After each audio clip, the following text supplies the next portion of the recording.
I love the idea of this moment too, because it's not only about salvation. Right. Like this abundance of life, the abundance of joy, like wine was one symbol of joy in the Old Testament. And so like for this wedding couple, for them, their joy just increased. Right. On a really practical, down to earth, like really significant earthly moment, Yep. a wedding day. Yep. So for them, like on their real life lived on the earth, that experience of joy and abundance, like God showed up and just increased it and through it.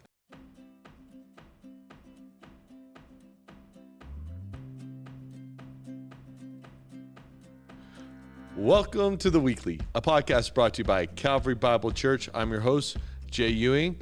Like always, you can get connected and stay connected here at Calvary by visiting calvarybible.com. Today, we have a wonderful conversation with you with the directors of middle school ministry here on the Erie campus, Chris Barnes. But before we get there, just know that so many wonderful things are happening here at Calvary this fall. Don't miss out. Visit calvarybible.com. Let's get to the conversation. Chris, so good that you're here, my friend. Thanks, man. I think you're so excited. You have a little tear. I'm on the podcast. You're like, it's happening. Joy. It's all the happening. joy.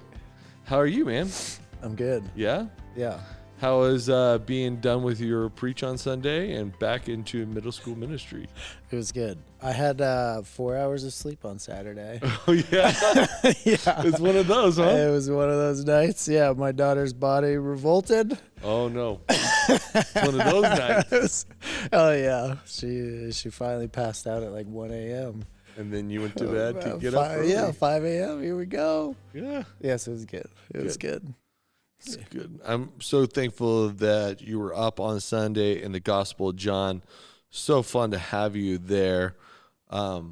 Let's jump into the conversation of John. Yeah. What are you noticing as you're reading and preparing for to preach on Sunday? What have you been noticing in the Gospel of John?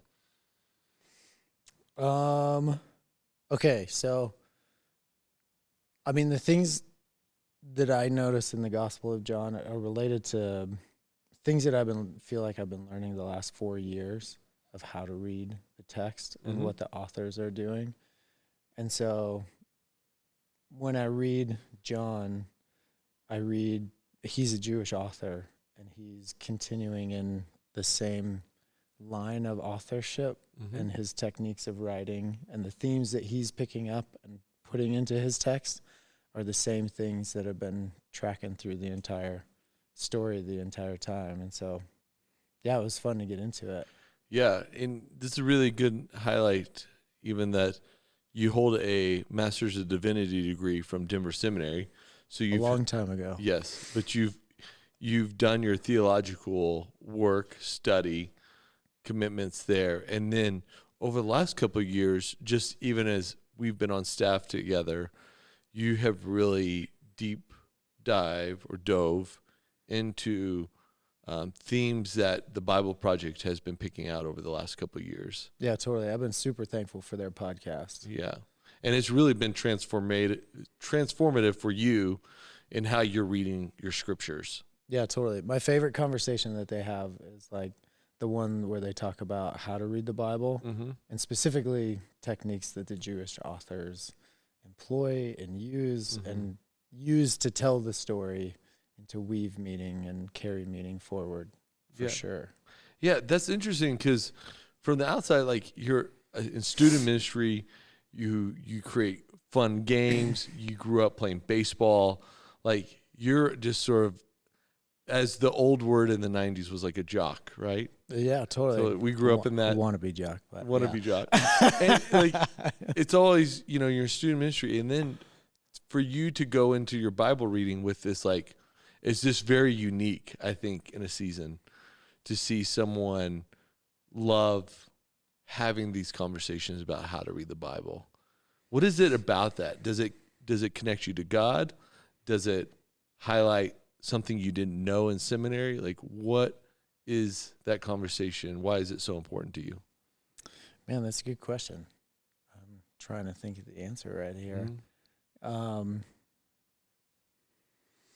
I think it's a way. I think it's connected to similar to what you said of like it helps me know who God is more, and I feel like I get more of the story. Like as I get more of the story, I get more of who God is, how He revealed Himself, what He was actually doing in the stories, and it's helped me like even step out of some of the arguments. Yep. Of like some of the conflicts that people have and arguments about this meaning versus this meaning. And some of these have elevated, it's just a different road that it's on, and it's been able to sidestep an argument and still see the truth of the text and still see the truth of God in the text. And so I think that's part of it, of what it's done for me. Totally. It's been fun to be on staff in this season with you. And it's gone on for 8 years now, 7, 8 years. How long have you worked here? 10 plus years. But it was a few years that you bought this Bible, the ESV Bible, and you started journaling in this Bible specifically. Oh, man, yeah. I've lost a few Bibles, so I can't keep track of when I lost them, when I picked up new ones. Yeah, I don't know. This one's even falling apart. I'm like, I gotta talk to the Kreitz boys. Kreitz boys, if you're listening, can you fix my Bible, please? That's really funny. So, it's just these themes have been in student ministry now. We like Kingdom of Heaven and parables. It's just a dominant theme in your life, in the ministry you're around, of you want people to read their Bibles well. Totally. Yeah, starting in COVID 2020, one of the things that season did for us, we got to ask new questions. Like trips stopped, and so we got to ask new questions. And so when Lindsay Billington was on staff, it was like, what if we just focused on trying to teach people how to read the Bible? What would happen? And so, some of these things, even personally coming out of that season, I learned how to read it so much better and feel it's been fun because my personal confidence of reading a text and interpreting it without feeling like I need Pastor Thomas sitting right next to me, or a commentary and trying to read the commentary to feel like I'm on the right track. Like the more I'm able to see how the authors are trying to highlight things for me, I'm more confident that I'm on the right track and just reading on my own and reading those things. So that's been really fun. Yeah, it's neat.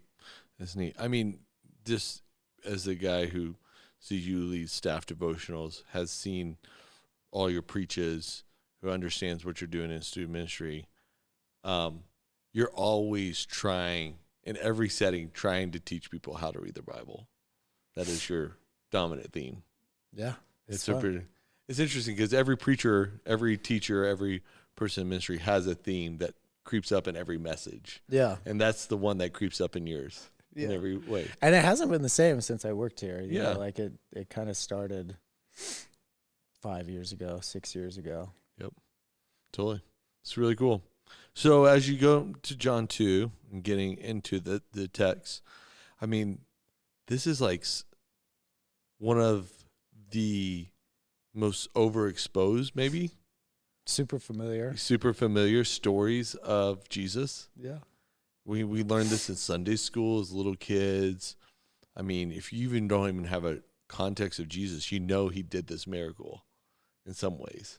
Like if you're a secular individual at times, or you've been away from the church a long time. Yeah, super familiar. Yeah. So how do you sort of take fresh eyes into a really familiar text? I mean, for me, it was fresh. Yeah. You know, like when Thomas asked, hey, will you preach this text? I said yes. Then I read it again, more slowly. And the things that I stopped and highlighted on Sunday morning were things that stood out to me and were like, oh, I need to track that down. I might not have seen that before, or I haven't looked into that before. I want to look into that. Yeah. You know? So I don't know if that was one of my goals of like, how do I make this fresh? I'm not very good at those things. Yeah. I'm not very good at entertainment for entertainment's sake and Right. coming up with those things, like mine is more sporadic comedy, not intentional. Like Yeah. I crafted this funny thing and it's going to land. Totally. Usually it goes sideways. Yeah. Okay. So what about we're in John 2, they're in this town. Where is Cana in the relation to where Jesus and Mary are originally from or reside in? Yeah, totally. So Jerusalem is the center. Temple is there. It's kind of the center of where everything happens. It's north of there, kind of in the hill country. And then the Sea of Galilee is up north where Jesus spends a lot of his time in ministry.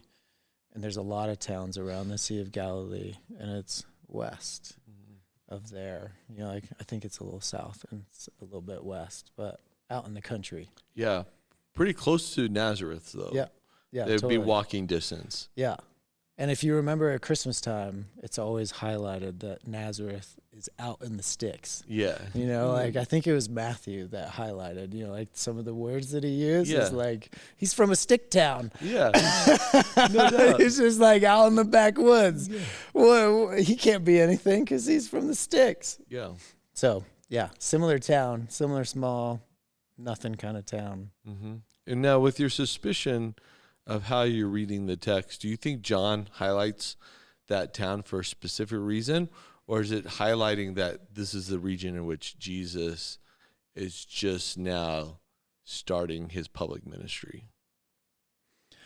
I think those details are important for John, who's like thinking back and retelling this story. Mm-hmm. Like he experienced it first.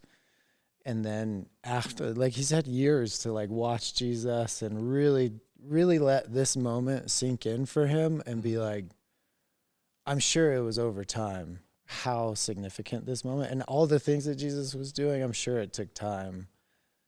And so the details of the place, I think it's only because of how significant of what Jesus was actually pointing to, of like, that's why it was significant. And John is like, okay, at first, this just happened.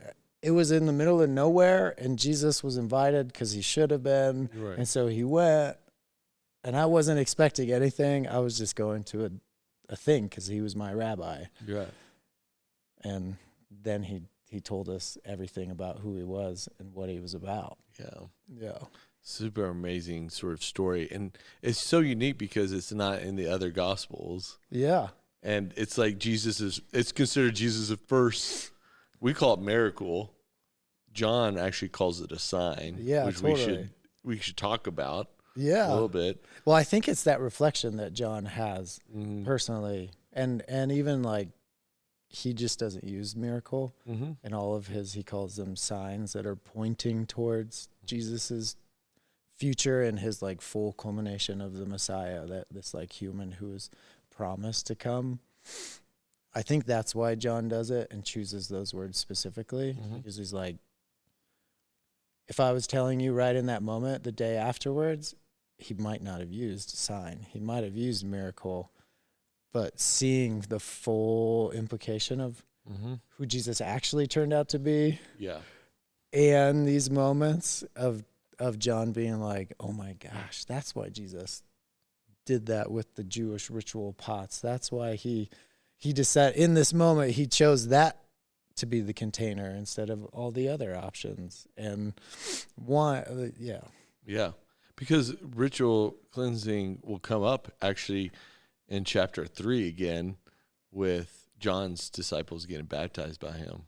Yeah, purification. you're preaching that one this No, Sunday, actually, right? that's next week. That's Thomas. Again. Oh, okay. So I'm preaching Nicodemus, but Sweet.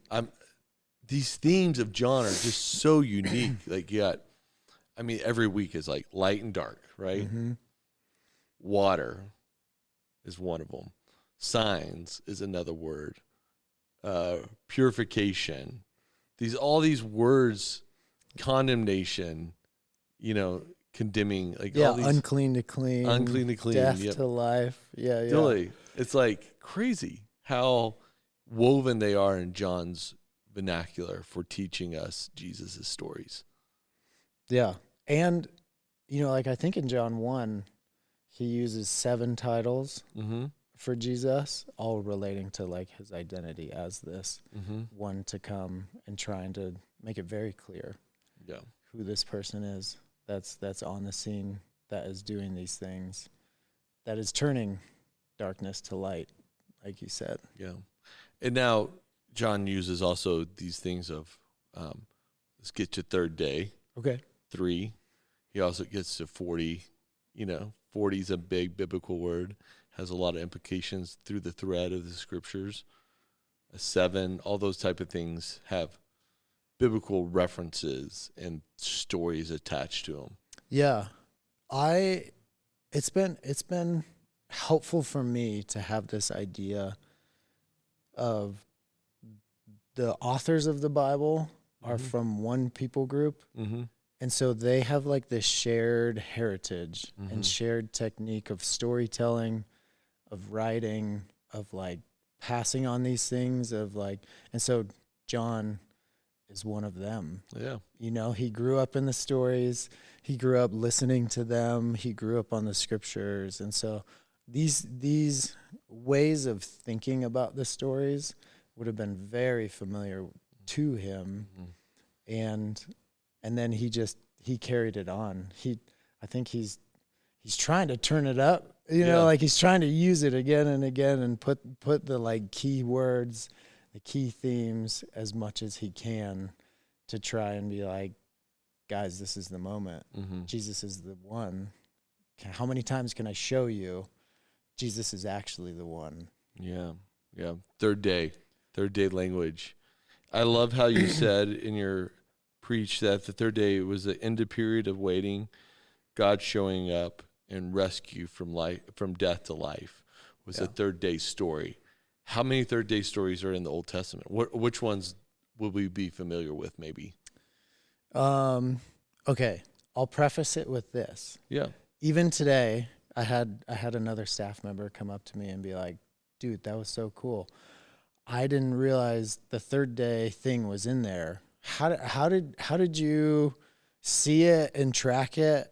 And so I had him pull up on his computer Bible Gateway, and I was like, hey, as I've learned how to know that this is there, this is how I try and see if it's actually a theme that the authors are putting in. Bible Gateway, if you put it in quotation marks, if you put on the third day in quotation marks, it'll pull up stories starting at the beginning of the Bible that repeat only that phrase. And so you'll get the stories, and you'll be able to see. You're like, is this an actual theme that like carries through the Bible? And then you just start reading the stories and are like, what's the common thread? Like, what's the common meaning that's here? And then you put it together, because the authors are repeating this phrase for a reason between stories. I covered 2 of them on the sermon, but it's fascinating that like the third time that a third day story happens, it's actually one of Jacob's daughters that is taken, and she's taken by a man and defiled sexually against her will. And that guy actually wants to marry her. And so he tells his dad, he's like, hey, I want to marry her. She's beautiful. She's amazing. But she's just been abused. And so these 2 men go to Jacob and are like, hey, I want to marry your daughter. And Jacob fully realizes what has happened to his daughter. And he actually like tricks them. Yeah. And he's like, all right, I'll agree to your terms if every male in your party gets circumcised. Yep. And so they agree to the terms.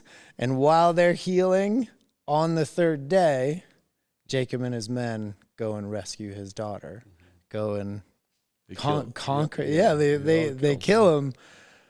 And it's like, it's a story of rescue. Yeah.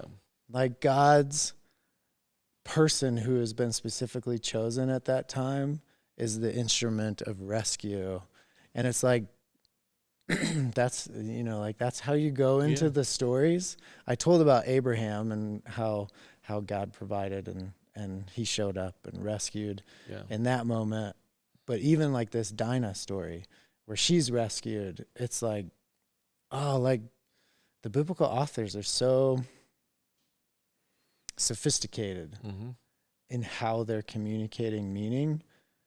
And it's kind of fun to be able to see it and be able to track and know that, like kind of like a guitar is made, like the thread goes from one end to the other Yeah. and you can pluck that thread and the whole thing reverberates. Yeah. It's like that's how the biblical story is created and crafted by these authors. Mm-hmm. It's like that third day theme runs throughout, and you can be in the middle of the Bible and you see on the third day, and it's like it plucks this string that is like its melody is running throughout. Yeah. And then I've had this continual experience where when I get to Jesus, when I see the theme connected to him, Mm-hmm. I have the experience of getting more of him. Mm-hmm. Like when I see that he is risen on the third day, Yep. and I'm like, oh, okay, It's the pinnacle that of just third day. became, it's the pinnacle of that storyline. Yeah. And it's like, oh, he's the ultimate rescue. Right. And the ultimate rescue from like the slavery and this kingdom. Mm-hmm. And so if like that's been your understanding, you're just like, oh, cool. It just becomes way more cool. That is Maybe really cool. because I like being a Bible nerd sometimes, a secret one. No, but I think it's really important, and we're getting a lot from this conversation. Like, people at Calvary, like the Bible is so rich in what you can discover about God. And it's so rich in what you discover, but it's also that takes time, and it takes a process, and it takes just a diligence of reading God's word and meditating on it and having others help you learn and dig deeper. And you get more of Jesus when you do that. Totally. And I'm so thankful that there are others Right. who are way smarter than me, Right. who are way more of a Bible nerd Right. than I am, who can have the ability to like pass on the information Yeah. in a way that I can learn. Totally. It's just great. It's just how we grow, and how our faith is so rich and so always being made new in everything we do with it. So, okay, I know there's a lot of things we could talk about in this. Yeah, what do you want to talk about? I want to talk about the 6 stone water jars. Cool. And why they were there, and then how much wine was produced out of those. Because that was probably the most striking thing about, the story, the motif of this story, which I think you did a great job. I mean, it was a fantastic job of explaining and really getting into the heartstrings of our listeners. Is like, hey, have you ever been in a place where someone bailed you out, right? Jesus is bailing out this couple in an extreme way. Yeah. But he doesn't bail them out to the point where they just save face. He bails them out. And so with these jars, that he bails them out in abundance. Totally. So 6 jars. Mary asks Jesus to step in. He says, my time has not come. She says, do what he says. You're like, okay, this sounds like a mom interaction. That sounds just like it. Yeah. I hear what you're saying. You're still gonna do something. Yeah. He does something. Jesus, do it. You're going to have the best option. No doubt. Okay, Mom, got it.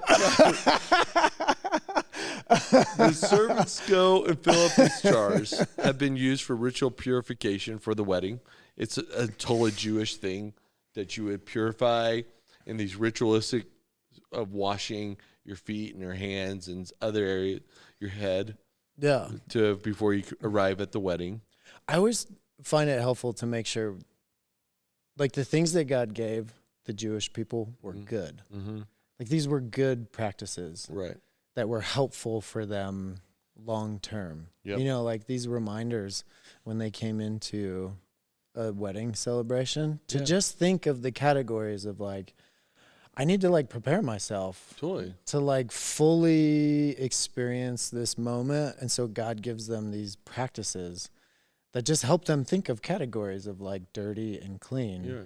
and gave them ways to enter in a helpful way. And so like all of the Old Testament practices, they might have been incomplete, Mhm. but they were good. Totally. And if the Israel, like if the Jewish people, Israel, the nation of Israel at the time, would have followed all of those practices, they would have stood out in such a good way Mhm. that anybody who was on the outside of their people looking inside their people would have just seen a stark contrast of, well, that's a good way of life. Why do you guys do that? Right. Like that's better than what we have going on. Why do you guys do that? Mm-hmm. And that's why God instituted all of these things, so that they would be distinct compared to their cultures and be a light Yeah. and be this thing that drew outside nations to relationship with God. That's right. And so these these things are there for a good reason, Yeah.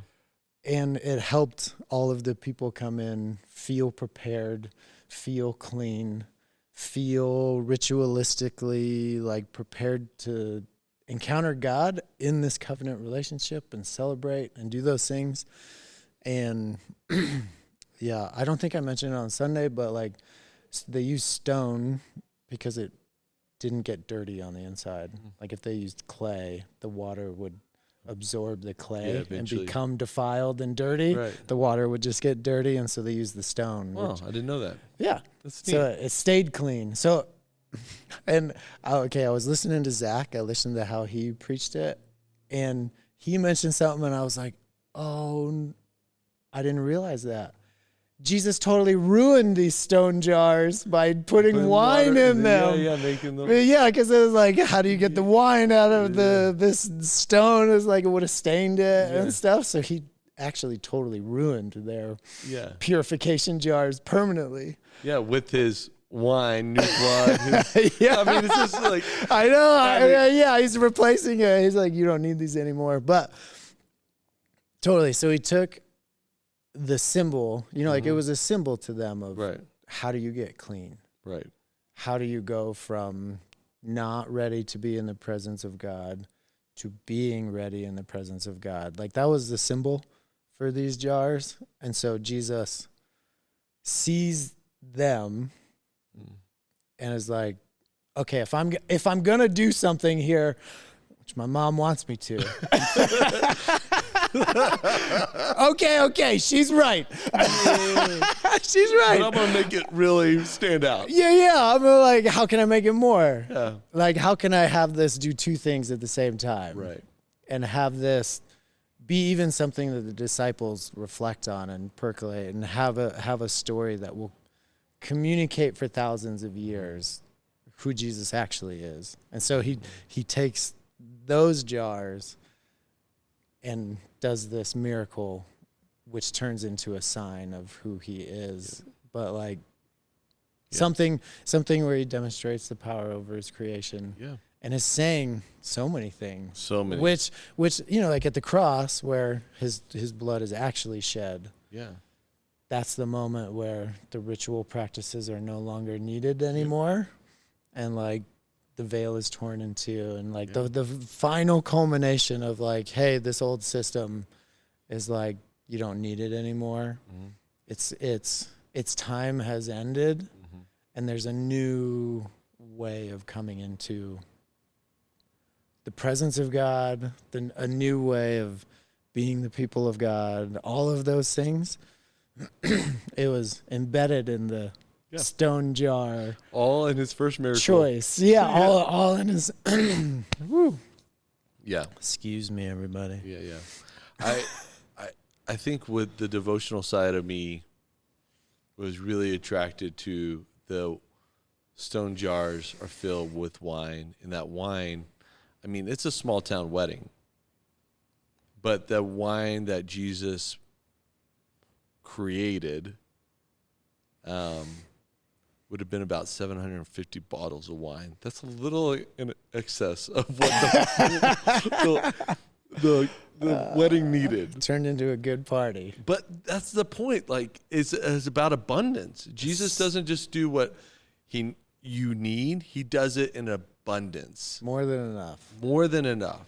Like, it will not run out. And we could rabbit trail that. Like, his blood is shed so that it never runs out. Anybody who would come. Anyone would come. Yeah. And I loved you. I think you use it at 8 and 9:30. I don't think you use it at 11, the word abundance. Sorry, 11 o'clock people. But abundance. And I just love that word with this miracle, this story is like Jesus arrives in this wedding and he helps them out in such a way that is so abundant that they're blessed, they're saved. Yeah, and I love the idea of this moment too, because it's not only about salvation. Right. Like this abundance of life, the abundance of joy, like wine was a symbol of joy, one symbol of joy in the Old Testament. For these people, it would have been closely related. Mm-hmm. And so like for this wedding couple, for them, their joy just increased. Right. On a really practical, down to earth, like really significant earthly moment, a wedding day. Yep. So for them, like on their real life lived on the earth, that experience of joy and abundance, like God showed up and just increased it and through it. And so it has to do with like our salvation and eternal life and our day and our life right here today, totally. Of like being with God and experience the abundance and joy and the celebration of the consummation of a wedding. Yeah, it's beautiful, man. Yeah, we probably could riff on this passage way too long, and I'm super thankful for your preach on this very familiar story and making it new. And thanks for your faithfulness to help people at Calvary to really discover how to read their Bibles better and well and read them for themselves, because I think that's really important part of the ministry you do here at Calvary. Calvary, so thankful for this conversation today. I'm thankful that Chris was able to sit down with us and you're tuning in.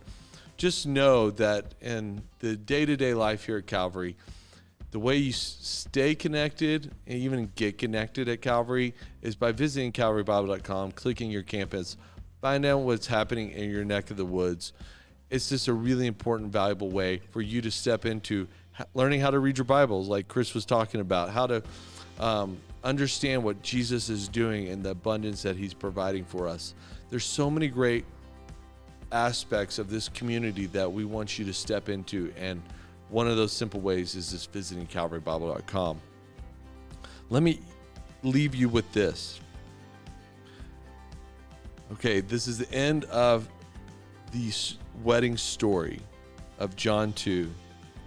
It says, "This, the first of his signs Jesus did at Cana in Galilee, and manifested his glory, and his disciples believed in him." That's so important for us to understand, is that at this wedding feast, the sign was there, and that his disciples saw his glory and they believed in him. And we hope that this week and in the study of the Gospel of John, you will see all these connections, all these ways in which the manifestation of God's glory is revealed in his son Jesus, and that you and I can step into believing that he is the Son of God. We love you. Thanks for tuning in. Look forward to talking to you soon. Have a great week.